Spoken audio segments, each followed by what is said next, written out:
Guys, this is Kelly McKinley. She's Communications Director for Tennessee Young Republicans, as I say, with us for the first time. I'm glad you accepted the invitation. You may recognize Jasper. He's on the show almost more than I am. Jasper Hendricks, chair of the Davidson County Democratic Black Caucus and the co-chair, I should say, of the Metro Fair Board. Literally, I'm not sure if when I go on vacation, you're not here sometimes when I'm not. So that's why I say that. And back with us for the first time in a while, Holly McCall, longtime Democratic strategist, editor of the online news site Tennessee Lookout. And I've said this before on the show, and I've told you I look at it every day to see what you've got. You guys cover politics big time. God bless you. Well, appreciate what you're doing. And my friend Rick Williams, back with us, GOP strategist, former chair of the Davidson County Trump for President campaign, currently associated with the Ogles for Congress campaign, and you guys have been very busy. In fact, why don't we just start there? A couple of days ago, we taped this on Friday night, but a couple of days ago, Ted Cruz was in town, and so was the radio host Clay Travis supporting Ogles. How did it go? How many people? Set the scene for us. I had over 1,000 people at the factory. It was a great turnout, great crowd. Really, Ted Cruz revved up the crowd to get out and to go vote and get their friends to vote, and that was the purpose of it.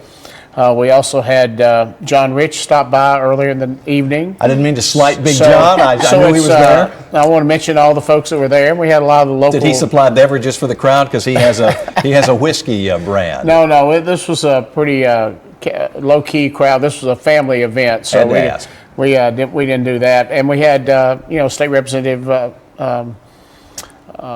Todd Warner from Marshall County. We had State Senator Jack Johnson was there. Other people were there. Majority leader, yeah. Yeah, it was just a great event. It was a great rev up the vote, get out and vote kind of thing. And Cruz fired the audience up, and so it was a great night for us. We were very pleased with it. Well, I was also there. No kidding. I was going to ask you, did they treat Ted Cruz better than they did in New York? No, let's see. Well, so that was ugly. I was covering it. Yes. And so I stood up by the stage, and so I heard, Clay Travis told lies about Vanderbilt University Medical Center. Radio host Clay Travis made accusations that aren't true. And then Ted Cruz talked poorly about Nancy Pelosi, who, of course, her husband was assaulted in his home a couple of days ago by somebody screaming, Friday. Where's Nancy? Where's Nancy? Yeah. And he was attacked with a hammer. Ted Cruz is also not funny at all. He told jokes about... Is he tall? I've never seen him in person. No. It was interesting. Andy Ogles spoke for 8 minutes and 36 seconds because I recorded it all. And he didn't have that much to say. He talked about his kids.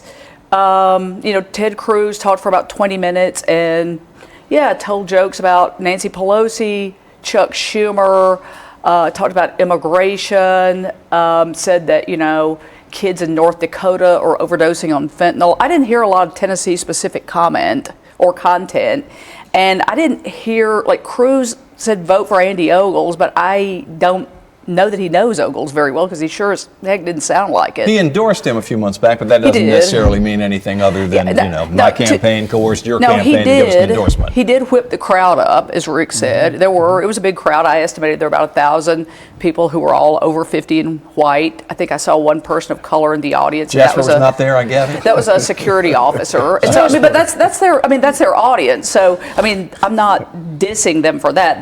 You're saying they were speaking Ted Cruz to their base. And Andy, they were speaking to their base. But my read on it was, they talked about corrupt corporate media. I came face to face with Mr. Ogles, who frankly has not been that busy, or at least doesn't look to be that busy. He won't talk to the media. He wouldn't answer. Have you all tried to talk with him on your side? Oh yeah, he refused to do interviews with us. Although I do think we treated him pretty fairly during the primary, and we did.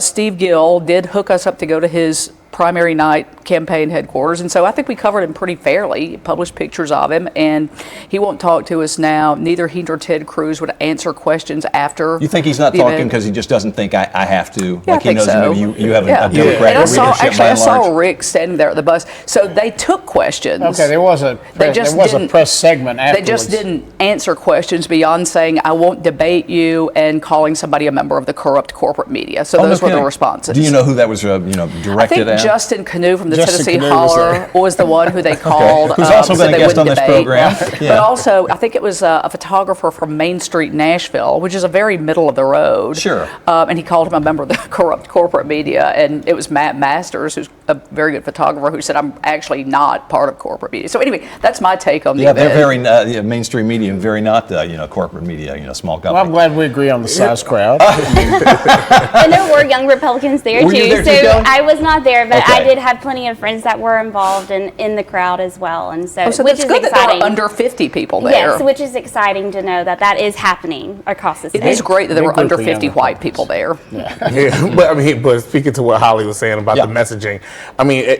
of course they wouldn't have anything to say but to make jokes, because if they really want to talk about the accomplishments that they're taking credit for, it would be because of the Nancy Pelosi that they are joking, the president that they are joking, and You mean low joblessness, that sort of the thing? low joblessness, the economic state of our state, that We the grew governor in the is last taking. quarter. We grew in the last quarter, but that's because of the policies that are coming from the Democratic administration and the Democratic Congress.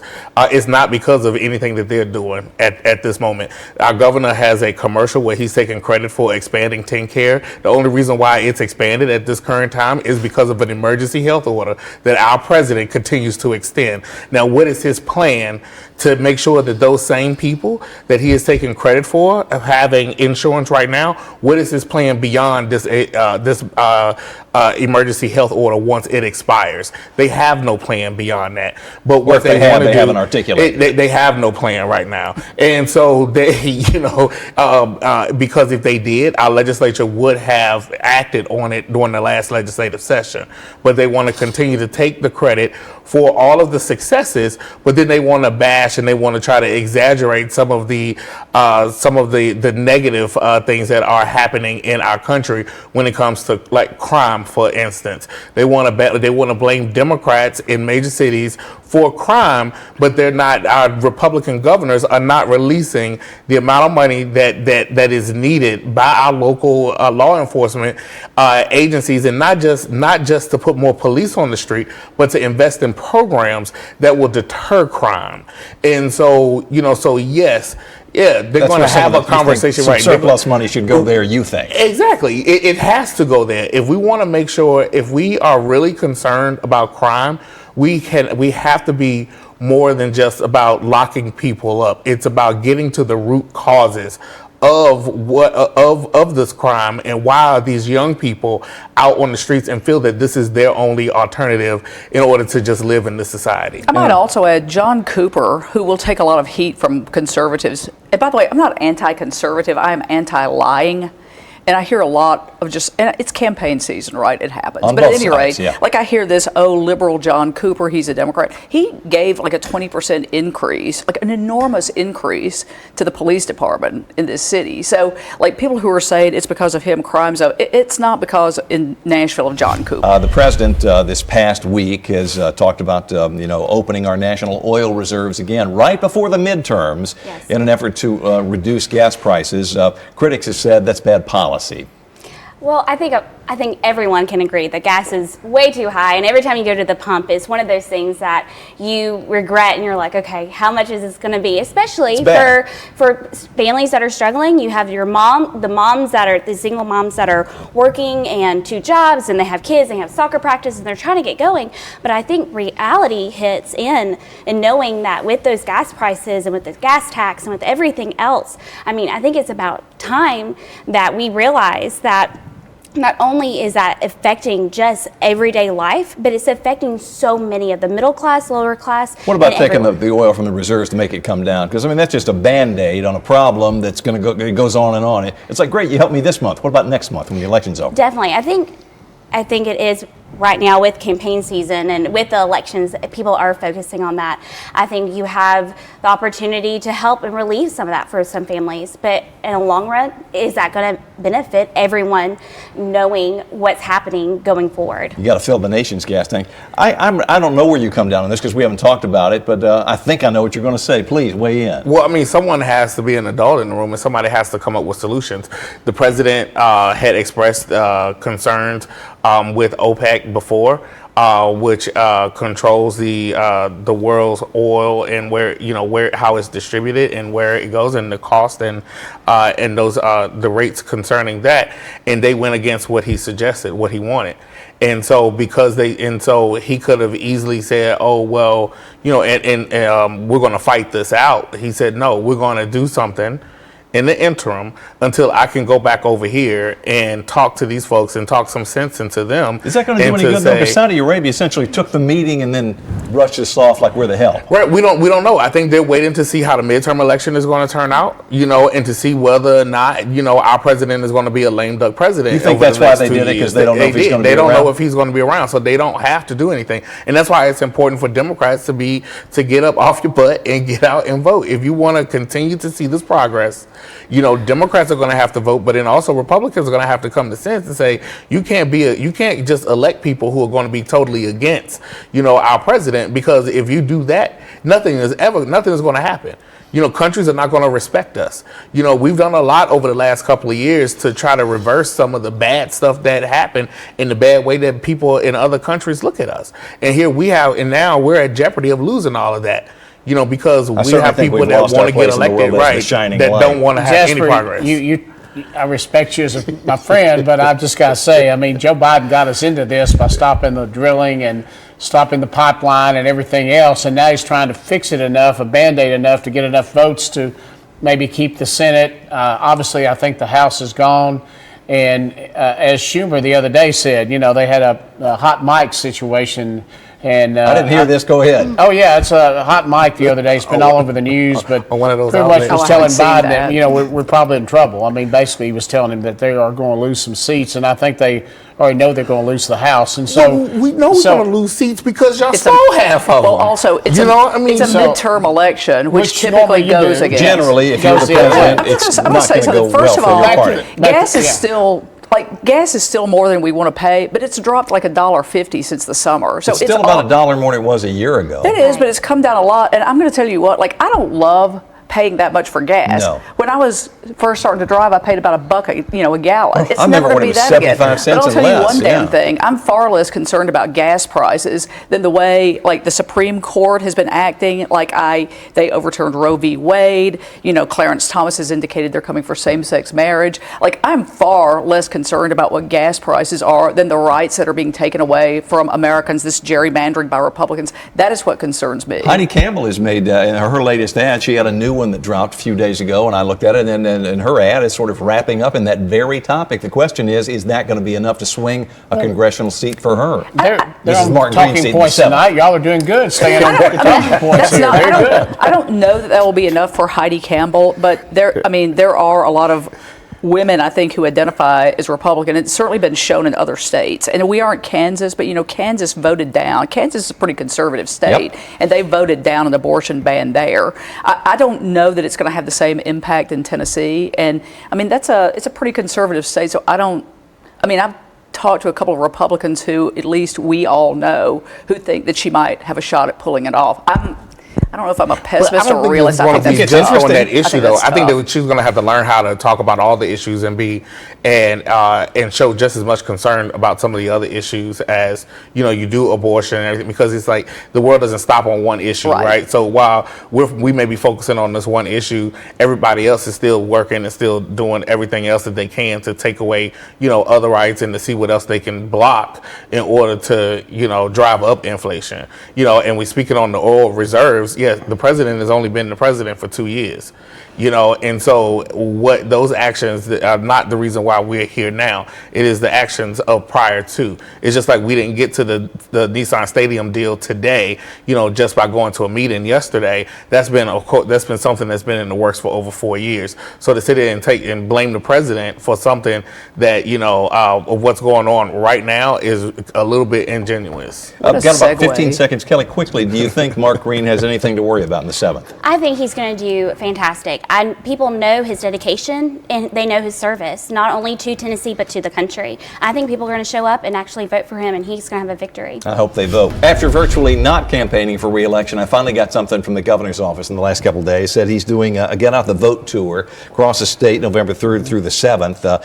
I made a note that I sent to you guys, said it was almost like a campaign caravan. Kelly, he also sent, I guess, his most recent ad that essentially said, in fact, let me look here so I don't say it wrong, "We will make the most of the next 4 years." I took the ad when I sort of looked at it as this guy's making a victory lap before we even go, and he's saying, "Thank you all for voting on me, and we're going to do what we can for you the next 4 years," trying to keep rolling. What was your take on that? I believe that he will be our governor again for the next 4 years. I believe that there has been great things that have happened not only for Republicans in the state and conservative people, but also across the aisle. I think there has been some victories with that. But I also know that with going forward, when that's a bold statement to make. And I look forward as a Republican, as a young Republican, to see what he's going to be doing.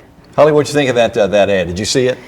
Yeah, I think saw it. I think I sent it out to you guys to make sure you had a chance to look at it. I mean, I don't think he's been a good governor. And let me say, I'm actually disappointed because He's got critics in his own party, to be clear. oh yeah, he does. And Rick, you know that. There are a lot of people on the far right that don't think he's done much either. I'll tell you, like, he was a few years ahead of me growing up. I did 4-H with he and his siblings, and I always had a lot of respect for him. And so when he won, like, I'm going to tell you, he was not my choice, but I thought, well, I think Bill Lee's a good man, and I think he'll do a good job. And he just hasn't done anything. Like, he's lukewarm. Like, I don't see any big triumphs for anybody I don't know how anybody in the state feels like their life here is better than it was 4 years ago. And do I think he'll win? Yeah, I do. I mean, he's got a Democratic candidate who's underfinanced, whose staff, is green, and it's a Republican state. Has not run a great campaign. Yeah, and it's a Republican state, so I think he'll win, but I just don't think that he's done much of anything. He's definitely going to win. He's probably has won since the day the campaign started. He was going to win. So, and this is probably more of a victory lap than a Get Out the Vote tour. And it stops. I think it stops in Franklin Monday night at 7. He's kind of just in time for dinner. I think right down to my house. You don't have to leave her Thank you for telling me about that. Holly can stop by and bring her notebook and do like she did with Andy the other night and record everything and find a nugget there maybe somewhere. That's what you got to do. I didn't have to look for nuggets the other night. That was one giant, it was like the Rock of Gibraltar. Jasper, I got 30 seconds before we hit break. Yeah, I just think that Democrats missed the ball on this. We should be doing a bus tour around saying, we could do better. And the only way we do better is if we elect more people, again, that can work with our Democratic administration and not just blocking items. Yeah, he's on cruise control. He's been on cruise control because he's gotten the help from the federal government. Dates out for state lawmakers to get back to work in January. It is the 10th when they will reconvene. Let me look here. Can't remember which General Assembly this is, 113th maybe. But Senate Majority Leader Jack Johnson, who you said was with you guys Thursday night, and William Lamberth from Sumner County, the House Majority Leader, said when we get together, the first thing we're going to do is the ban on gender-affirming care for minors. Is that the most important thing in the state for the Republicans to jump on, or do we have more important matters? I think it is something to address, and I think that it is important to discuss. But I also agree that there may be some other things that are important that Republicans want to pass through the next session. And I'm excited to see what that looks like. Kelly, what do you think? There may be. I mean, look, Vanderbilt University says they do 5 top surgeries a year. Look, I got to tell you, I don't think that's something I'd want my kid to do. But you know what? Like, this is not a pressing issue in the state of Tennessee. Like, leave these poor people, leave the people alone. Like, we have children in foster care that are sleeping on the floor. We have mothers who need care. For their children, for their newborn children. And we have people who are still living under poverty. We have homelessness issues. We have public safety issues. So yes, there are plenty of other things that we could be focused on. To Jasper's point, the Tennessean reported, and Anita Wadwani with My Outlet broke this story in 2021, but there are 600 kids, some as young as 5 years old, who are sleeping on the floors of state office buildings because there's not enough there's not housing for them. And the commissioner, Margie Quinn of the Department of Children's Services, told the legislature last week that part of the problem is not just the lack of beds. They can't hire staff people. They don't have staff people because they pay. That's the same for, I don't care what industry you're in. Listen, you starting can't hire pay people. is $22,000. Well, I think I know why they can't hire people. You can't Right. hire somebody who's going to want to come in and take care of If kids. you can make We more have money $5 delivering billion, pizzas. Right. We have $5 billion to decide, on where to allocate. they've got the money. So there are things, right? There are plenty of things So look, man, that they can focus on. I don't think it's an issue at all, but if it's going to be an issue, my God, fix some of these other issues. We are, like you said, these kids are 5 years old, literally sleeping on the floors of state office buildings. We've got pictures that a caseworker sent us. They're surrounded by dirty diapers. I remember those pictures from last year. And so, really, this is the focus? I hate to, but we're going to have to leave it here. And do you realize we just spent a half an hour talking? We didn't say bupkis about the Titans stadium proposal.